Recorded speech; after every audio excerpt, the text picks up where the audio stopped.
C'est un plaisir pour moi de me retrouver ce soir aux côtés de Madame Fénion pour le baptême, je ne sais pas si c'est le terme adéquat, pour la sortie de son opus Afin que tu te souviennes.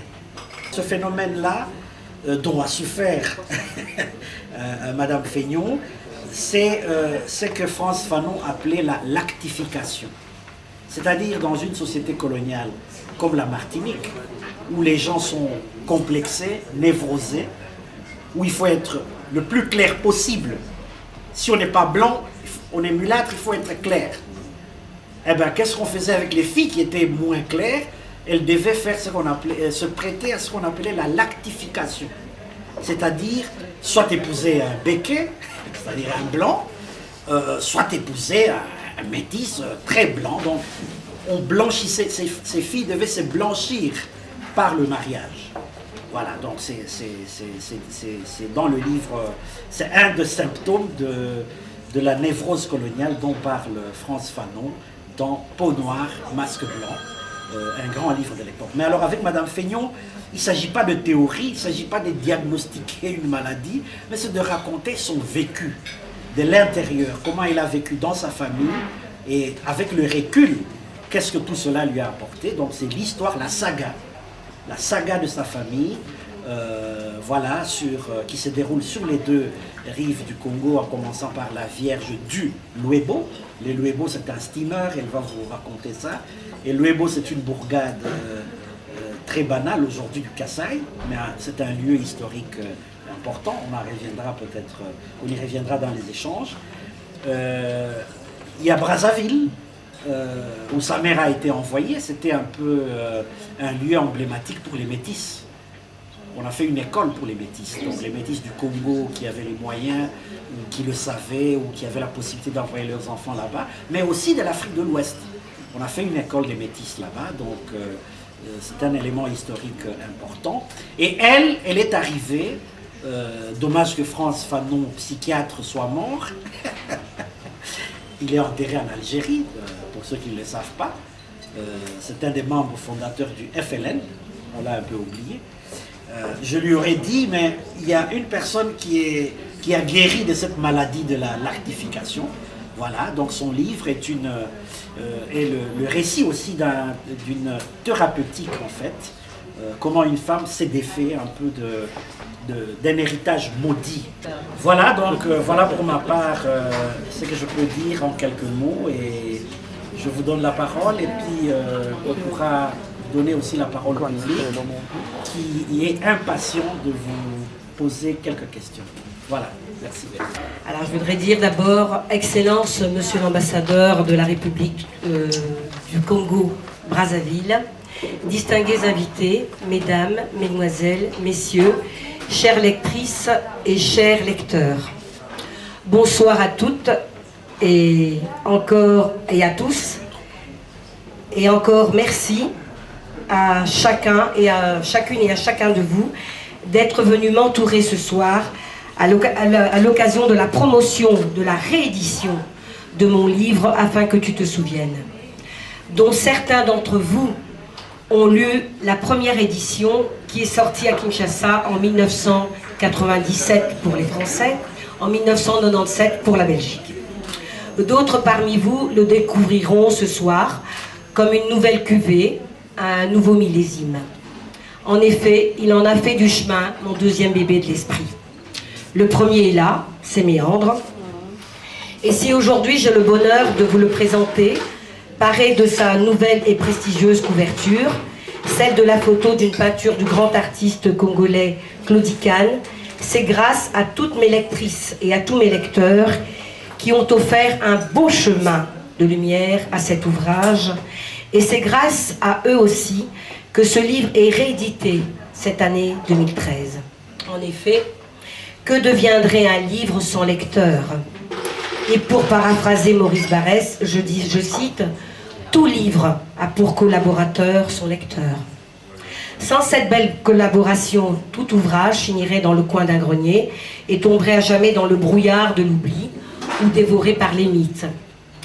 Pour avoir évité ce triste sort à mes ouvrages, je tiens à rendre un vibrant hommage à toutes mes lectrices et à tous mes lecteurs, d'ici et d'ailleurs, qui ont été des lecteurs extraordinaires et des féris de mon écriture.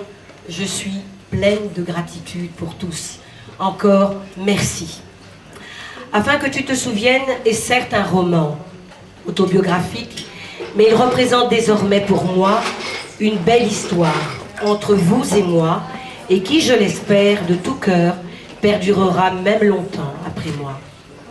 Édité à compte d'auteur il y a exactement 16 ans, à l'imprimerie Saint-Paul à Kinshasa, je ne me doutais pas un seul instant qu'à la demande pressante des uns et des autres, je devrais le faire rééditer par une maison d'édition, car, je vous l'avoue, l'opus était avant tout destiné à mes descendants pour que toujours ils se souviennent d'où nous venons et où nous allons. Et il a été lu par quelques amis, on s'entend, qui m'ont alors exhorté à le faire publier pour la multitude. La peur au ventre, je me suis donc jetée à l'eau il y a quelques années, sans trop savoir où le courant porterait les écrits. Aujourd'hui, je peux dire qu'il a été porté par de merveilleux courants, depuis les lointaines rives ensoleillées du Congo, du beau Congo, le grand fleuve Congo, jusqu'à d'autres rives bien plus lointaines encore, et parfois même inconnues de moi. Je vous avoue aussi que je ne me doutais pas que mon stock de ma première édition s'épuiserait, et que la demande serait et resterait aussi constante et présente, bien des années après sa parution au Congo. La demande était certes là, mais je n'avais plus d'exemplaires à offrir sur le marché du livre. Cette demande des uns et des autres m'a donné des ailes, et j'ai fait rééditer l'ouvrage auprès des éditions Paolo Raman, basées à Nantes, qui ont déjà édité mon opus Migi Libri des Rives, présenté chez Inzia en mars 2011. Je me penche aujourd'hui avec beaucoup d'émotion sur ce livre, afin que tu te souviennes, qui m'a ouvert bien des portes au sein de la littérature africaine et dont les nombreuses notes d'écriture littéraire ont été faites et c'est devenu presque un livre de référence. Une nouvelle aventure commence donc ce soir du 3 octobre 2013 pour Afin que tu te souviennes. Et son parcours dans le futur dépendra encore et toujours de vous, chères lectrices, chers lecteurs. Et croyez-moi que je suivrai cette aventure avec beaucoup de passion, mais avec un zeste d'inquiétude. Comme une maman suit, même de loin, chaque pas que fait son enfant loin de ses yeux. Je vous le confie donc, prenez bien soin de lui. Merci. Derrière l'histoire d'un livre se cachent bien des visages. Pour que ce livre soit édité, il y a eu beaucoup d'investissements. Je pense particulièrement à tous mes proches, aux deux merveilleuses personnes qui ont ressaisi les lignes qui composent l'ouvrage en se répartissant cette minutieuse tâche. Je tiens à citer Madame Christiane Barré, qui n'est pas là, et une gentille petite jeune fille que j'adore et qui est ce soir dans la salle, et je tiens à ce qu'on lui fasse une ovation. Elle s'appelle Tiffany Ferrin. Je lui demande de se lever.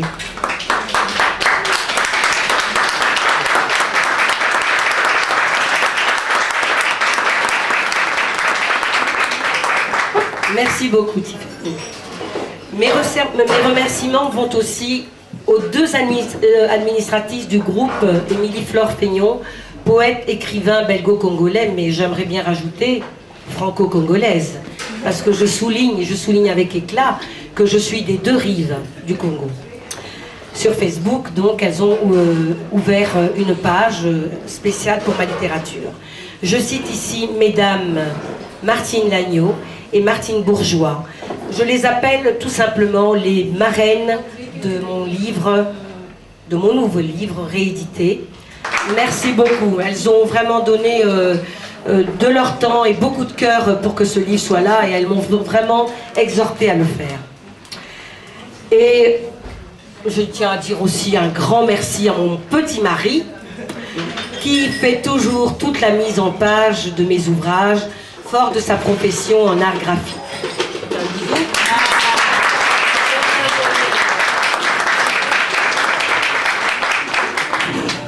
Et quel mot puissant pourrais-je trouver dans la belle et foisonnante langue de Molière pour dire toute ma gratitude à mon ami et frère, le grand peintre Claudicane, qui m'a permis de me servir de la photo d'une de ses prestigieuses toiles comme page couverture.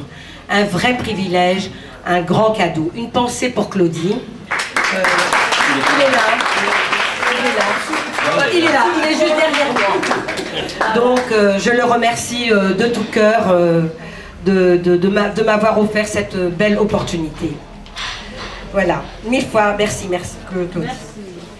Donc, sans doute aussi que son Excellence, Monsieur l'ambassadeur du Congo-Brazzaville, Monsieur Roger Julien Menga et son épouse sont venus ce soir en leur qualité d'amis de la famille Feignon.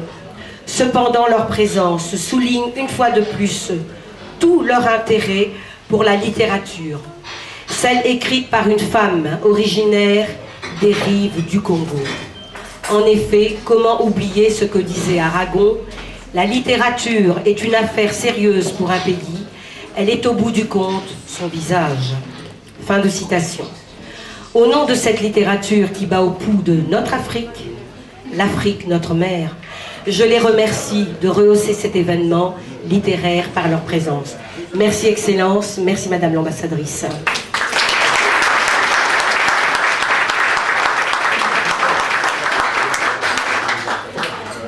Je fais un clin d'œil tendresse à mon amie Monique Faudry, qui m'offre pour la 3e fois l'occasion de présenter un de mes ouvrages entre les murs de son restaurant Inzia, où je ressens toujours la douce et belle impression d'être sur un morceau de ma terre natale baignée de lumière. Maintenant, je vais demander à mon ami poète Christian Lévaux, le chevalier de la plume, de bien vouloir dévoiler au public l'illustration du livre et de lire un poème repris dans cet opus.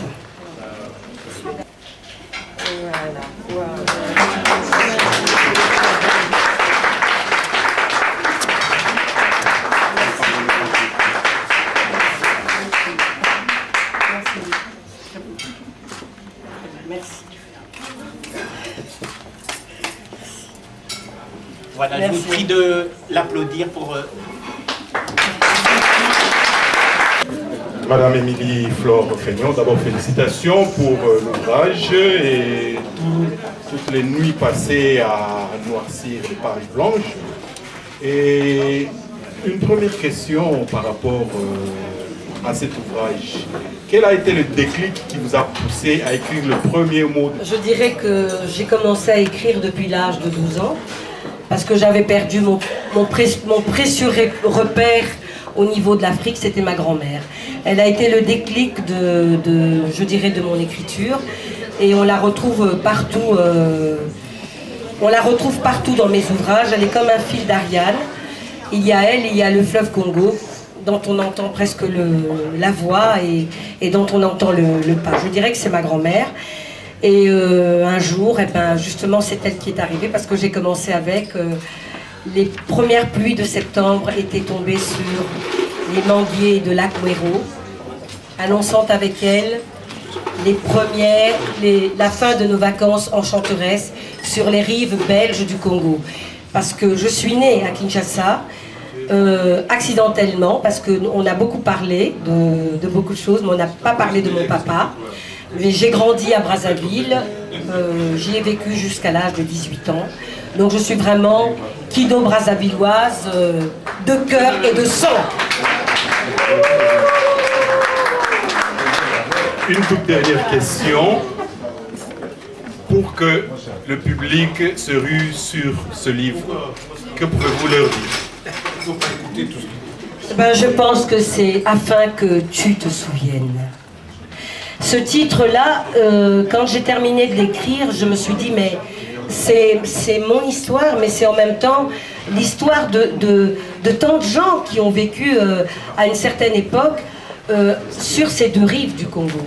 Qu'ils soient blancs, qu'ils soient noirs, qu'ils soient jaunes, peu importe, ils ont vécu à un moment donné, en tout cas cette période qui est relatée dans le livre, ils étaient là. Et je vous assure que quand vous allez l'acheter, à un moment donné, ou ça sera un de vos parents si vous n'avez pas vécu là-bas. Mais il y aura afin que tu te souviennes. Ça, c'est pour moi la première démarche. Il y a aussi nos us et coutumes qui, je trouve, se perdaient. Moi, ce que ma grand-mère me disait, j'avais l'impression que ça se volatilisait quelque part et que c'était pas écrit. Et j'ai ressenti le besoin d'écrire. Et vous allez tous retrouver quelque part une de vos cocos. Croyez-moi. Merci.